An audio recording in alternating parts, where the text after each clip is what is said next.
असदुद्दीन ओवैसी का कहना था कि बीजेपी के लिए मुसलमानों की राय बेमानी है। मुसलमानों के घरों पर बुलडोजर चला है। भारत के आधे नौजवान बेरोजगार हैं। 6 पेपर लीक हुए हैं। नौकरी के लिए लोग रूस जाने के लिए तैयार हैं। ओवैसी तेलंगाना की हैदराबाद सीट से सांसद हैं। वे यहां से लगातार 5वीं बार चुनाव जीतकर आए हैं। दोस्तों, असदुद्दीन ओवैसी का जन्म 13 मई 1959 को सुन्नी मुस्लिम परिवार में सुल्तान सलाहुद्दीन ओवैसी और नजमुनिस्सा बेगम के यहां हुआ था। वह हैदराबाद के एक राजनीतिक परिवार से आता है। उनके दादा अब्दुल वाग ओवैसी ने राजनीतिक दल मजलिस-ए-इत्तेहादुल मुस्लिमैन को ऑल इंडिया मजलिस-ए-इत्तेहादुल मुस्लिमीन के रूप में 18 सितंबर 1957 में दोबारा शुरू किया। उनके पिता सुल्तान सलाहुद्दीन 1962 में आंध्र प्रदेश विधानसभा के लिए चुने गए। 1984 में पहली बार हैदराबाद निर्वाचन क्षेत्र से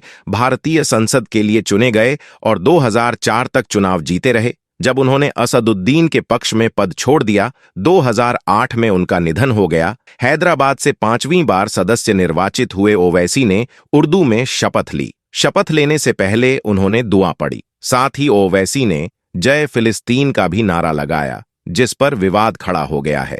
आइए जानते हैं क्या है मामला। बने रहिए हमारे साथ और इसी तरह की इस्लामिक घटनाओं और वाक्य से रूबरू होते रहने के लिए आज ही सब्सक्राइब करें हमारे चैनल को और साथ ही बेल आइकॉन को प्रेस करें। अस्सलाम वालेकुम प्यारे दोस्तों, असदुद्दीन ओवैसी के घर पर एक बड़ा हमला कर दिया अनभक्तों ने। ओवैसी साहब के साथ क्या हो गया? ओवैसी साहब ने इस पर क्या बोला और उन अनभक्तों का क्या हुआ? आज की इस वीडियो में हम आपको पूरी मालूमात देने वाले हैं और आपसे गुजारिश है, अगर आप सच्चे मुसलमान हैं तो इस वीडियो को पूरा आखिरी तक जरूर से देखें। और असदुद्दीन ओवैसी साहब से मोहब्बत करने वाले लोग, मुसलमानों से मोहब्बत करने वाले लोग इस वीडियो को एक लाइक जरूर करेंगे। मेरे प्यारे दोस्तों, 25 जून को जब से संसद में शपथ लेने के बाद असदुद्दीन ओवैसी साहब ने जय भीम, जय मीम, जय तेलंगाना और जय फिलिस्तीन तकबीर अल्लाहू अकबर का नारा लगाया। इसमें जो जय फिलिस्तीन का नारा लगाया,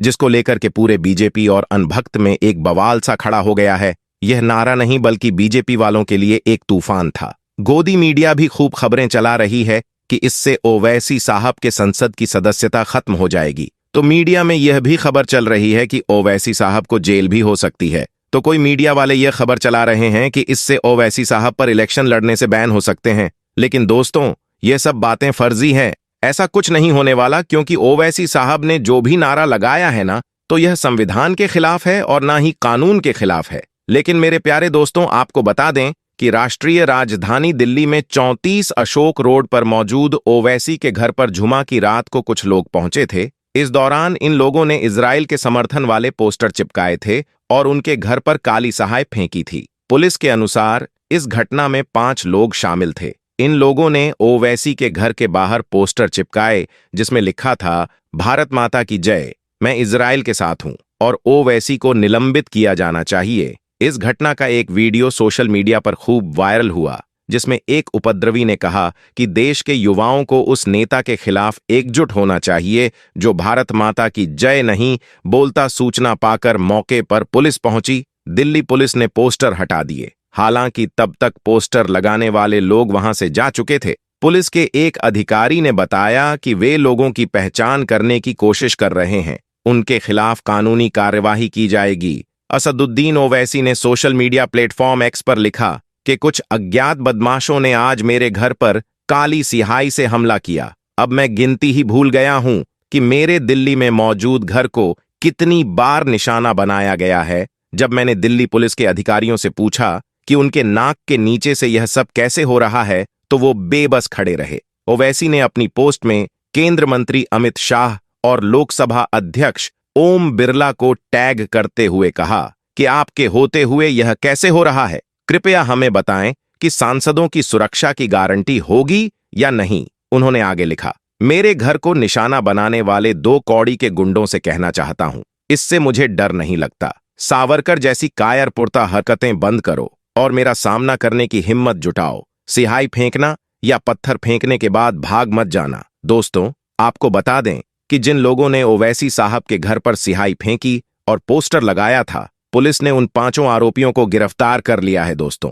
अगर आप सोशल मीडिया उठाकर देखेंगे तो वहां पर तरह तरह की बातें की जा रही है। यहां तक कि ओवैसी साहब को जान से भी मारने की धमकी दी जा रही है और यह भी कहा जा रहा है कि ओवैसी साहब पर हमला भी हो सकता है। दोस्तों, आपको बता दें कि ओवैसी साहब हैदराबाद में अपनी फैमिली के साथ में रहते हैं। ओवैसी साहब के 6 बच्चे हैं, जिसमें 1 बेटा और 5 बेटियां हैं। अगर पूरी दुनिया में मुसलमानों को लेकर के कहीं पर कुछ भी होता है तो पूरे हिंदुस्तान में सबसे पहली आवाज ओवैसी साहब की आवाज बुलंद होती है और इंशाअल्लाह ताला आगे भी होती रहेगी। और मेरे प्यारे दोस्तों, यह जो लोग बातें कर रहे हैं कि जय फिलिस्तीन का नारा लगाने की वजह से ओवैसी साहब के साथ ऐसा हो सकता है, वैसा हो सकता है, जेल हो सकती है, तो यह सब फर्जी बातें हैं, क्योंकि यह नारा लगाना ना तो संविधान के खिलाफ है और ना ही कानून के खिलाफ है। और ओवैसी साहब कोई भी ऐसा वैसा काम नहीं कर सकते जो कानून के खिलाफ हो